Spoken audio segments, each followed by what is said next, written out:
Hey guys, how you going? This is BillyEatWorld again. Thanks for stopping by, and just remember, if you like what you see, don't forget to hit that like button. Also, feel free to take a look at some of my other BF4 videos if you like. You can find them all in a playlist in the description down below. But anyway, today I want to share something a bit different with you guys, because it's the 25th of April, or ANZAC Day, which is a very important day for us here in Australia. And that's because on this date, every year we honour the ANZACs and all our other men and women who have been killed serving their country in war. But hang on, what does ANZAC mean? Well, it's an acronym for the Australian and New Zealand Army Corps, which was a force formed during World War I. And the reason ANZAC Day is on the 25th of April is because it's actually the date they first landed on enemy territory, which kicked off the Gallipoli campaign in 1915. So what's Gallipoli? Well, in a nutshell, it's a rocky peninsula on the northwestern edge of Turkey, which was then part of the Ottoman Empire. And the reason this is so important is because at the time, the Ottomans were one of Germany's strongest allies.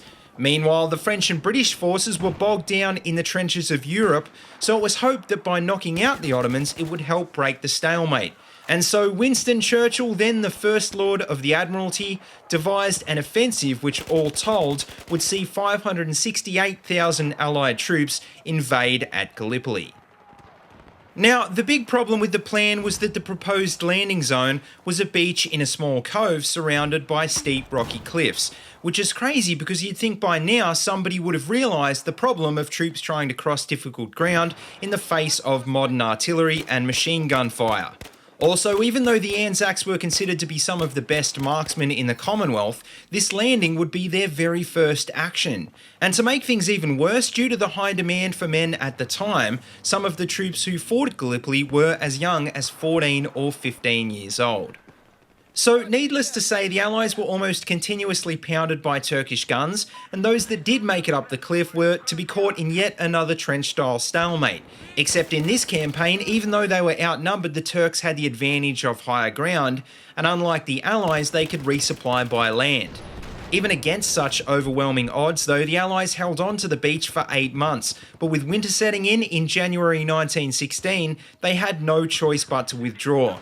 And by the end of the campaign, it was obvious that it was a catastrophic defeat, with the Allies suffering over 250,000 casualties and the Turks over 220,000 casualties.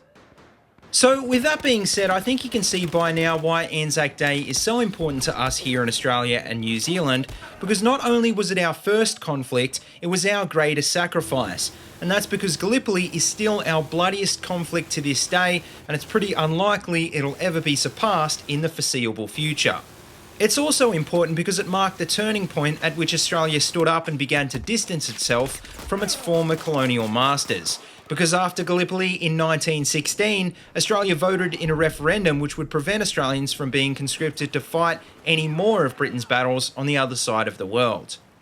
Most importantly though, ANZAC Day reminds us of how tough and resilient Australians and New Zealanders can be.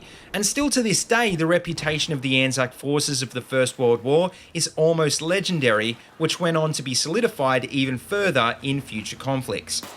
But finally, the last thing ANZAC Day reminds us is the futility of war in general, and how humanity literally had to stop toying with war for its own survival. And as sad as it sounds, it really took a conflict like the First World War and the disasters of Gallipoli to help the world wake up and realise the true damage of modern mechanised warfare. But anyway guys, hopefully now you understand a little bit more about ANZAC Day, so let me know what you think in the comment section below, and don't forget to like, comment and subscribe. Also, don't forget to check out the links in the description below if you want to see any more of my videos, or if you want to support my channel on Patreon. And until next time, see you later and have a good one.